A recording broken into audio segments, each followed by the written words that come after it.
Hey everybody, welcome back to the studio and to the fourth and final installment of the Circus Tuesday mini-series. This has been a fun one. Had the pleasure of having Rick Fiorabracci play on it. It was pretty freaking awesome. Can't wait for you to hear more of those bass tracks today. The song is also out everywhere, so you can go stream it, download it, whatever. It's out. Go check the whole thing out in its entirety.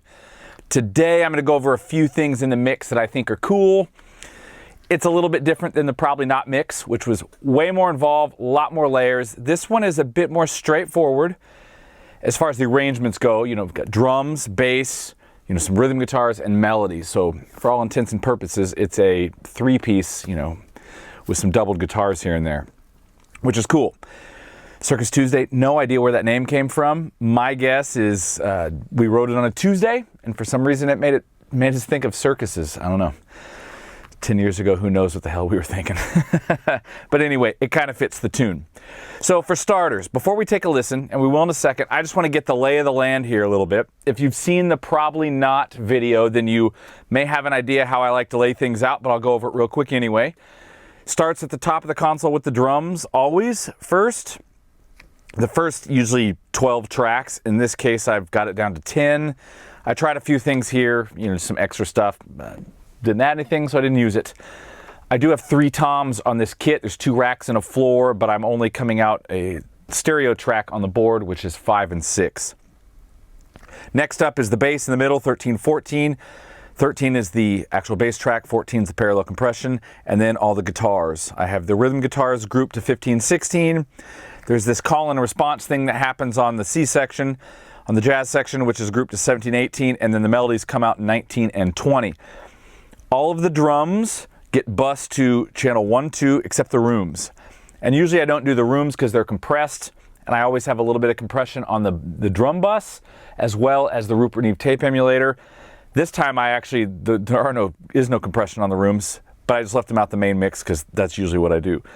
3 and 4 is the parallel compression for the drums. In this case, kick, snare, and toms and the hats go in there. The drums also have a second parallel, or at least the kick and the snare have a second parallel that comes up here on the monitor, returns one for the kick and one for the snare. We'll get all of that in just a second. The bass has its own parallel compression, which is on 14.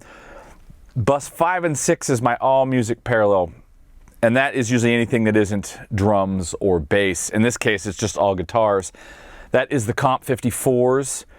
Which are great, fantastic mid-range in those compressors. Even if they're not really compressing, they just do something cool for any, you know, guitars, synths, that sort of thing. And then the bass is actually coming to bus 7, and that is, there's nothing on that bus. It is just my final volume. Now the drum bus is the Heritage Audio successor, which is, man, I've got to know that thing a lot now, and it is absolutely fantastic on drums. I mean, just amazing what it does. And then I'm pushing that into the Rupert Neve 542 tape emulators. The drum parallel compression, Tonelux TX5C compressor into the Tonelux EQ5P EQ. The rhythm guitars are getting a little bit of Day King. The bass is getting a little bit of DBX 160X, but it's barely working there at all. Let's take a listen to a little bit of the song just so you can get an idea what it sounds like.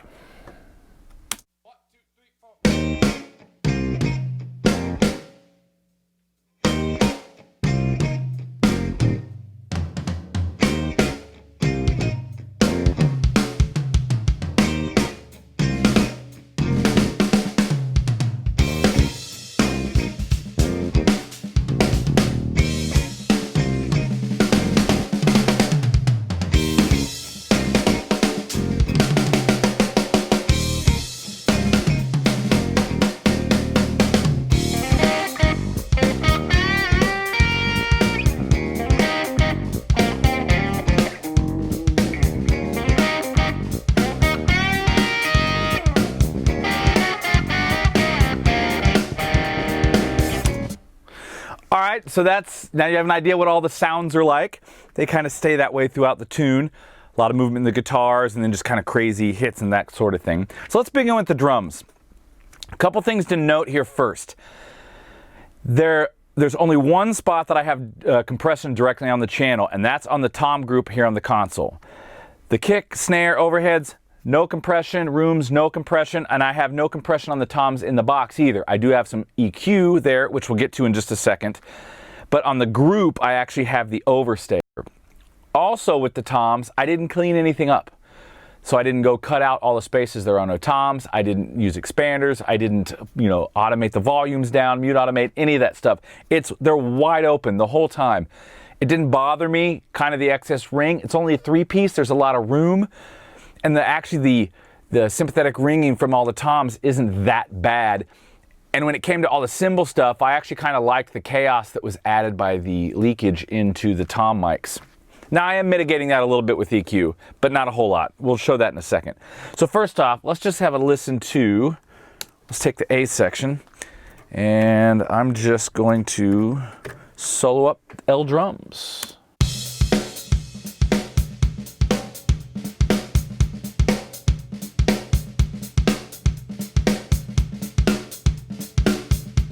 All right, there's that, and then here I'm gonna get to the drum solo section because it kind of has a lot of toms in it, so you can have an idea what the toms sound like.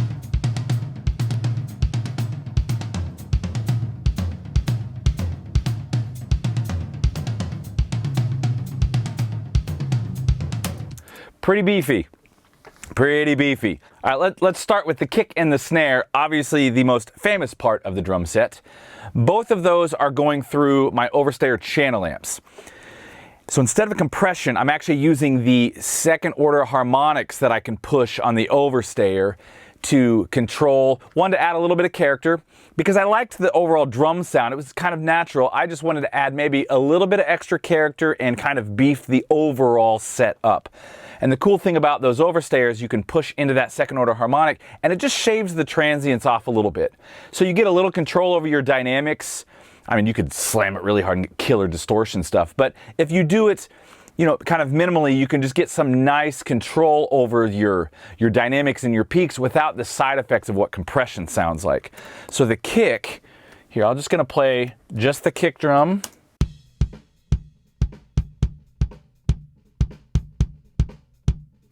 That's just the basic kick sound. Then I've got a little bit of EQ happening.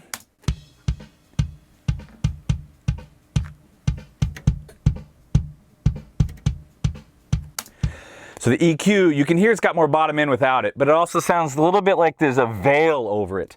I wanted to open that up, and I also wanted to pull a little bit of the fundamental of the bass drum. And the reason for that is Rick's bass tone is so good, and it's fat. I wanted him to have all the bottom, and I wanted the kick to sit kind of above that a little bit. I didn't want to get in the way, so that's why I'm pulling that. And you'll hear it when I play the bass and drums together. Now lastly, we add the overstayer.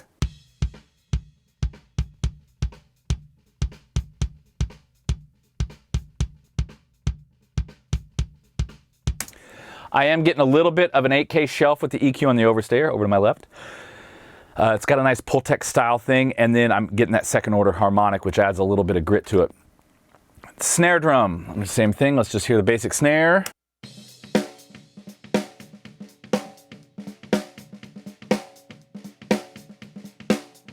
Not bad. Little EQ.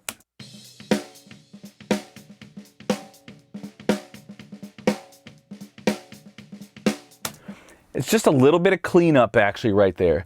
Then on the overstayer, did I use that? No, I didn't. So the overstayer, I'm just getting some second order harmonics.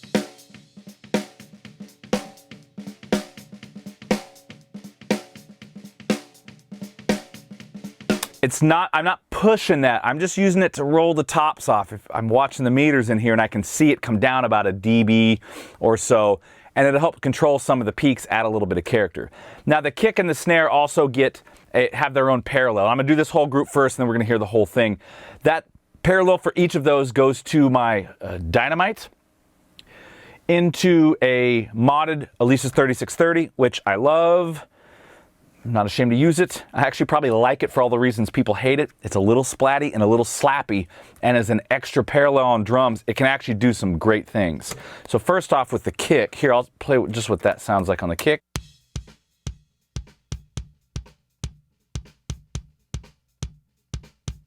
See, it's got a knock to it that's kind of cool.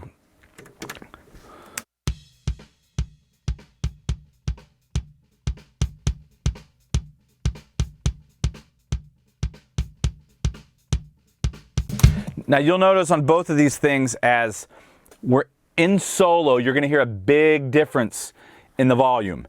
I didn't set these levels in solo, I set them inside the group, and when we hear it together, it won't be that big of a difference. So here's the snare.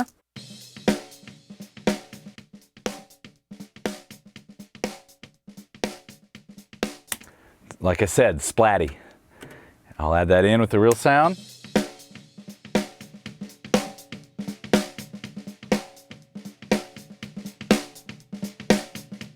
Now, let's listen to the whole drum set, and I'm going to bring those two guys in.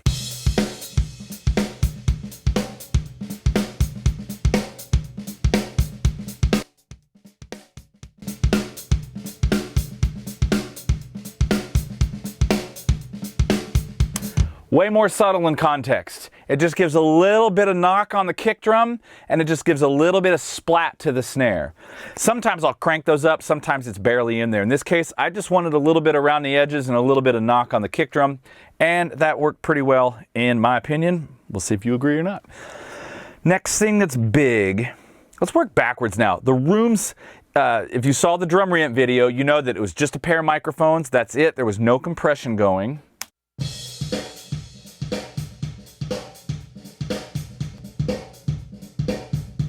I am EQing a little bit to kind of brighten things up.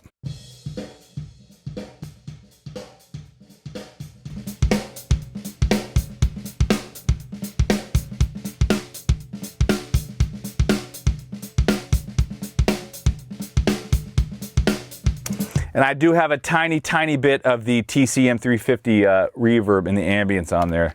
That is just this that you're hearing a little bit of.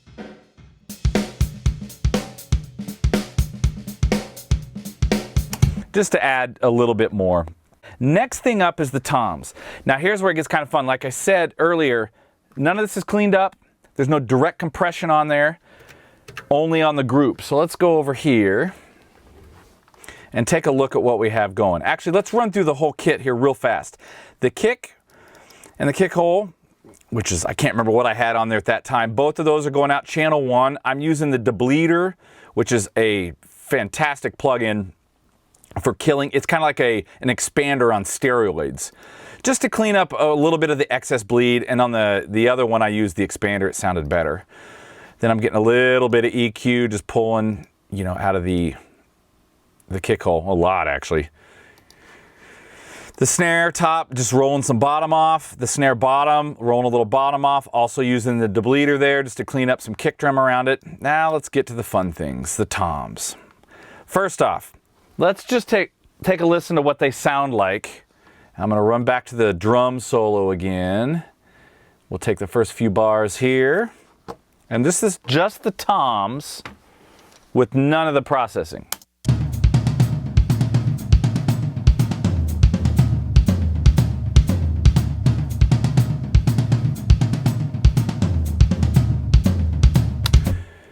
You can see they are a little bit, they're huge. They sound pretty good. That floor tom especially has a huge low note under there.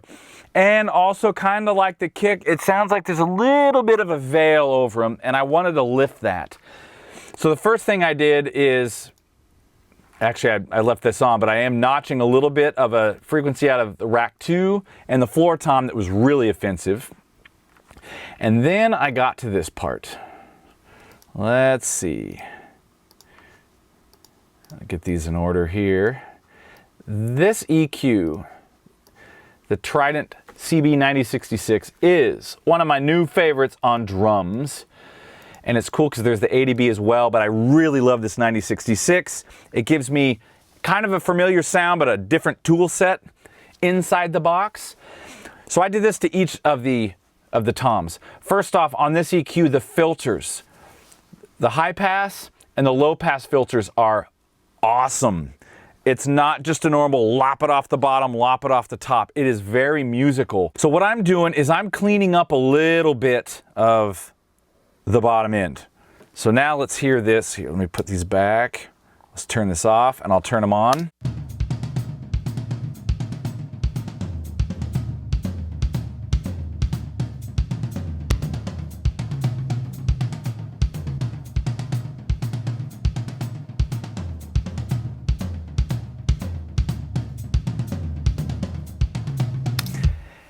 They're still big, it's still got the bottom, but it cleaned up the low end a lot. It helped make them a little bit more articulate, and they're gonna come forward more. Why is that? First off, each one of these I'm doing in the low, I'm pulling where it was a little bit too thick. You can see on the rack 1, I'm probably somewhere in the 100 hertz area. Same with rack 2, the floor tom was actually a little bit higher where it wasn't too nice. Now the mid-range band on this EQ right here, oh my Lord.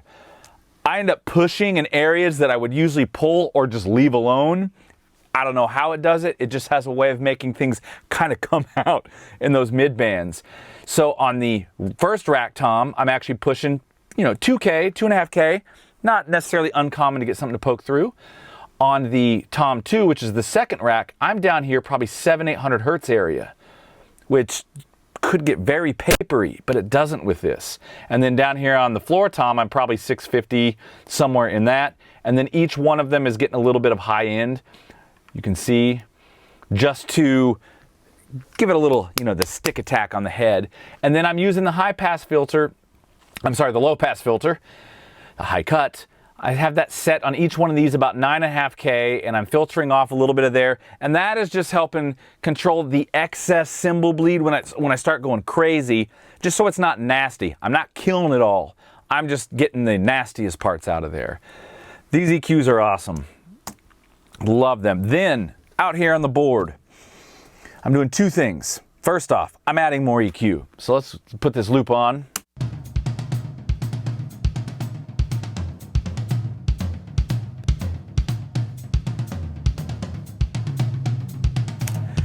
It's just a little extra bump in the 4 or 5K area just to go a little bit more forward. Next thing, or the final thing, is the Overstayer VCA compressor. Love this thing. I am not trying to hammer the toms.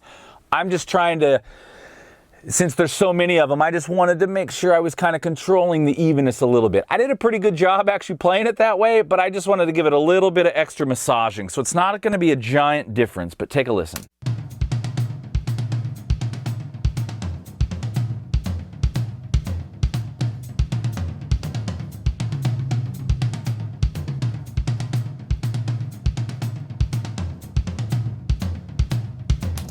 There is just a tiny bit hair of a little bit more slap there, a little bit of attack, but it's not a big difference. Again, I was going for contain, and that Overstayer VCA, when you use it really lightly, does a great job at that. That's the only direct compression on the drums. Everything else is happening in parallel.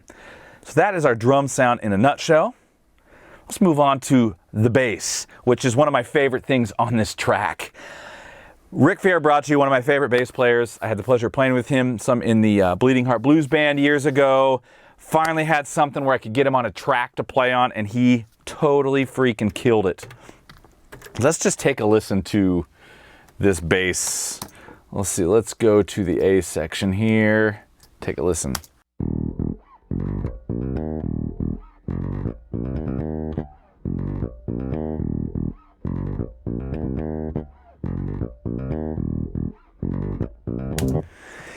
He's got such a nice tone. It had such a great low end. I like the mid-range kind of pipes out. I'm not doing a whole lot to it. I do have a little bit of compression on the direct track, but it's very rarely doing any reduction. Just a few times here and there when it comes up, it just hits it just a little bit. And I do like DBX 160s on bass because although they do have a bit of their own character, it's not too much for the main bass sound, which is kind of cool, especially when you have a bass that already sounds good. I do have some parallel compression, which is, here, let me pre this out and I'll just play this.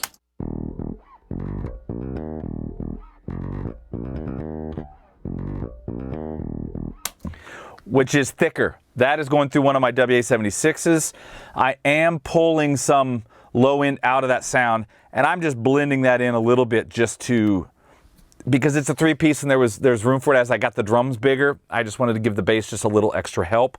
And then I have a little bit of direct EQ on Rick on the bass. Just, I don't know, this is probably in the, on this, I don't know, 400 hertz area, and then I'm pushing a little bit of 1K, but it's only a tiny bit, and I only needed that in context really once the drums were going around. I just wanted to help make sure that, you know, it kind of poked out a little bit. Other than that, his tone was so nice that I didn't feel the need to do anything else to it. So what does that sound like with the drums? Bass and drums, baby. Let's hear this.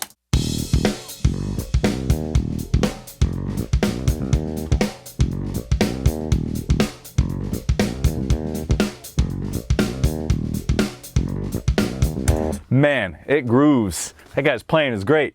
Now the next cool part is the bass solo. So one thing that Rick did is he sent two versions of the bass solo. One that was dry so I could do whatever I want, and one that he actually printed some reverb on. And I was assuming since he sent it to me that way, it's one that he likes, and I actually dug it. So I left the reverb on his bass solo, and this is what it sounds like.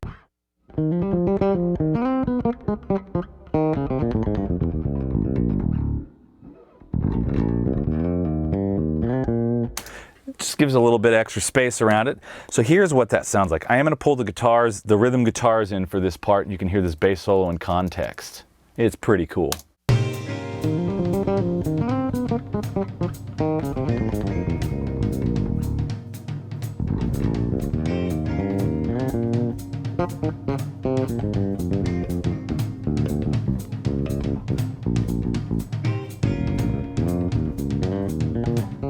Go listen to the track. It's everywhere. Spotify, iTunes, you can hear the whole solo, but it's pretty cool.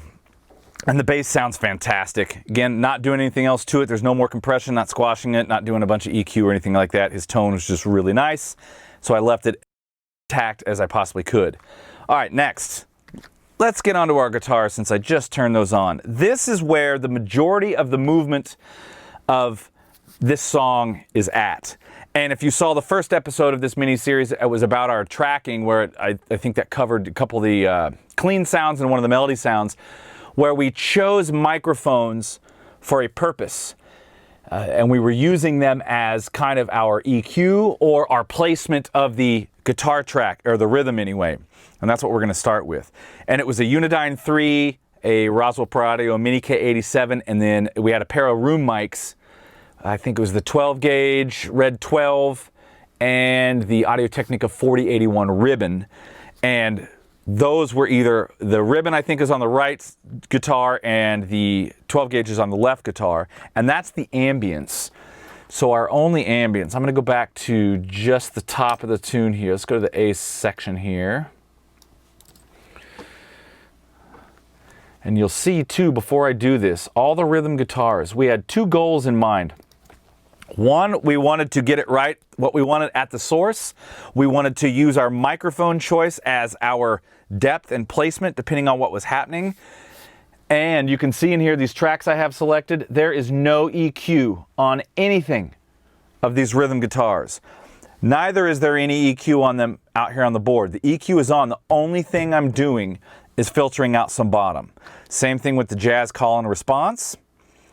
And the melodies are just getting a touch of high end, that's it. But all the rhythms are exactly the way we recorded them. And here's what they sound like on the A section.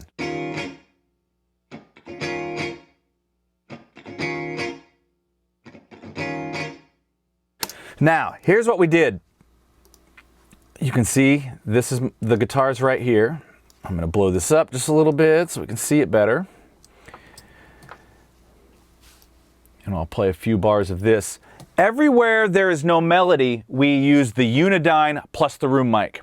When the melodies come in, we switched and used the Mini K87 and the room mic.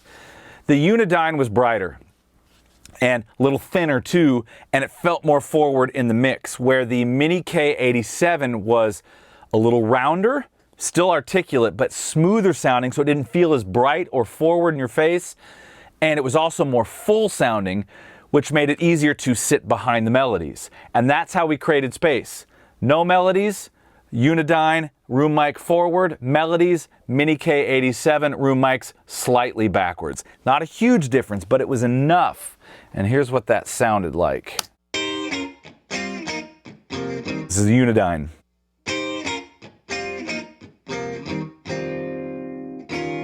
Mini K. See, it's a little bit rounder, a little bit smoother sounding. And when you hear that with the melody, here's it.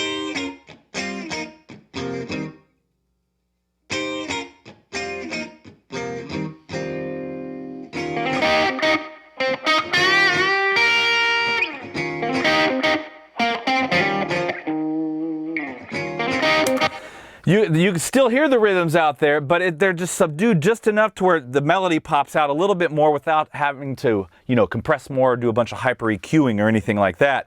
And we went through the song. I kind of picked, and Ernesto came over and we went through it together, and we're using that, the room mics at times to make it feel like it goes far back. So on the bass solo that you heard, that is only the room mics. So let's go to the bass solo. This is just the room mic here.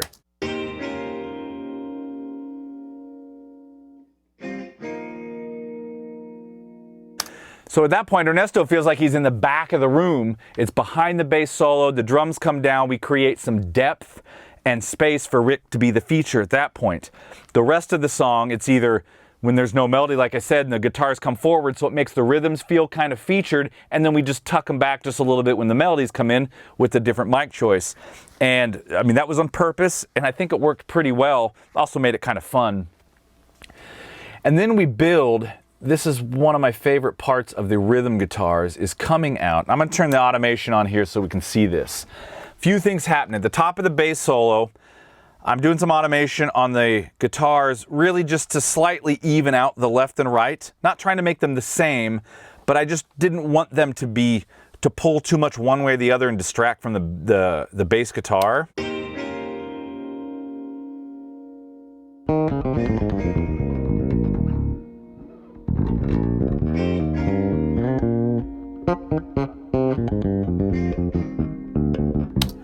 Then as this goes on, as we get towards the drum solo, you see here, I actually bring in the mini K87s on both sides. So it's still predominantly room, but the mini Ks start to make it feel a little more forward, like Ernesto is walking away from the back of the room.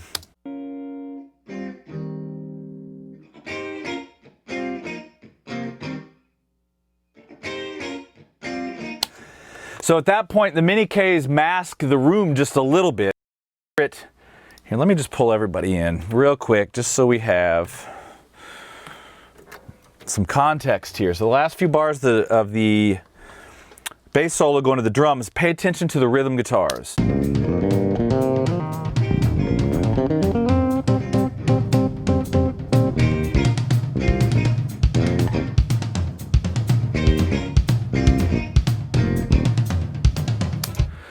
So you see, it comes forward just a little bit, and then throughout the solo, as it starts to get bigger,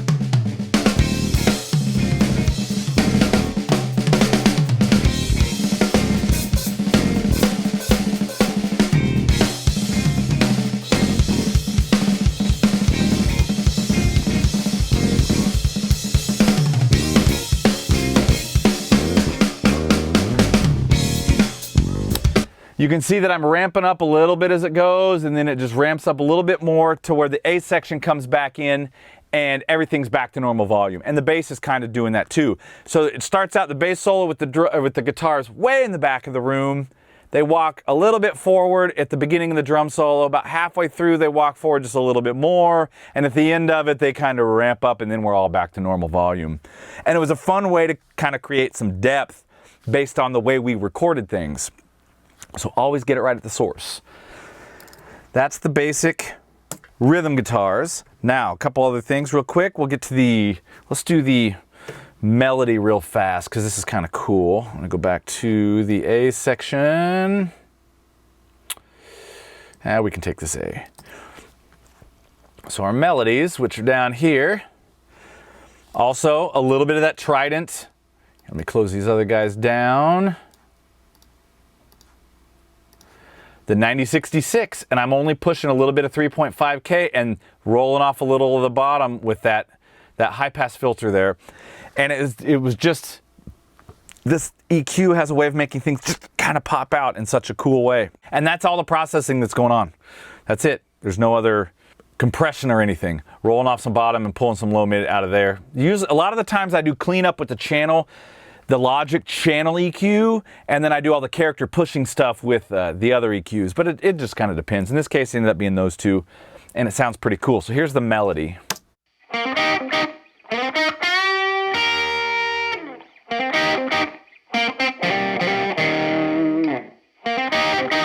You can hear there is room. So here's just the melodyne, or the unidyne. Here's the room.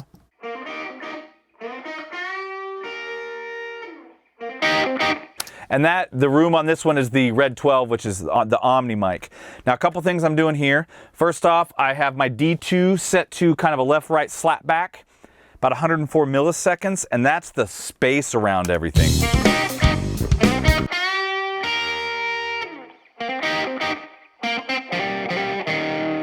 So here, let's go context and turn the rhythms on. I'll turn that off and I'll turn the slap back on as it goes.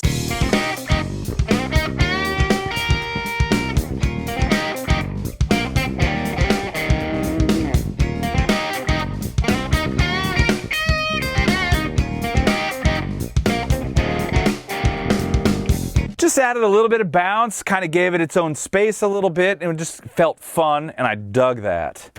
And that's all that's getting at that point. There is a melody on the B section, which is the same unidyne and Omni room mic, and here's what that sounds like.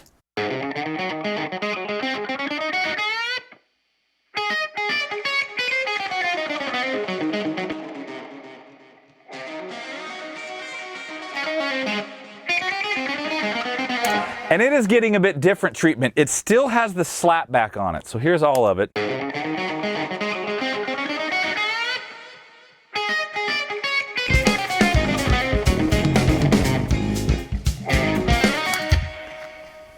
But I wanted it to have a different feel because it's got some starts and stops, the groove changes, so I wanted to add something.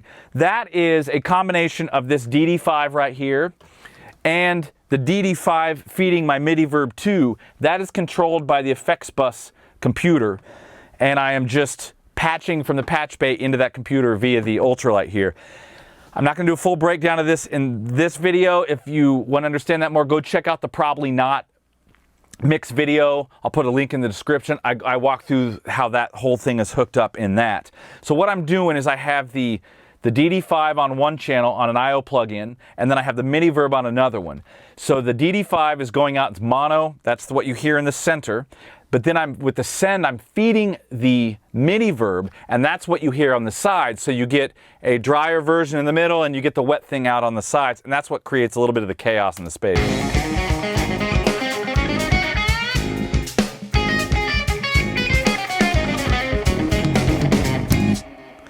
Just so it's a little bit different. And I thought that was kind of fun. All right, last but not least is our jazz section.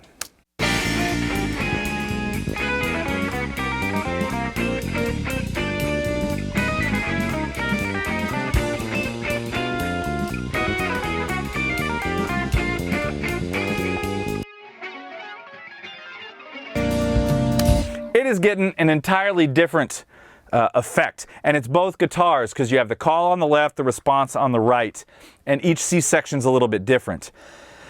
And then it comes together about halfway through, the call and the response stops, and then it centers up. Which here, I'll play that part.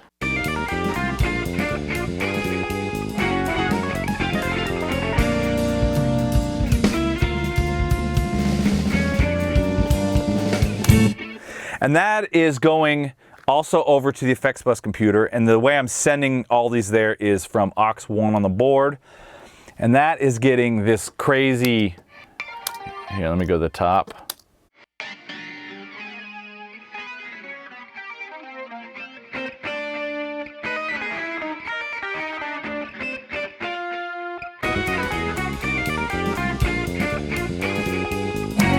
Just to give it a different taste, you know, so each section kind of has its own bit of effect, but it's either not so loud or not so drastic that you're all of a sudden like, whoa, what the hell's happening? And then underneath it, Rick's laying this great bass line down, and I'm doing my best to hold the jazz fort down. And that's pretty much this mix in a nutshell. You know, we had some fun experimenting, but I think the big thing was in the beginning with the guitars, the way we tracked them purposefully to get our sounds and our depth with our mic choices and with the original tone. And I think it worked quite well. I'm going to do a lot more of that in the future. And I always try to do that, but this one we really planned it. And I think that planning and pre-production ideas really helped.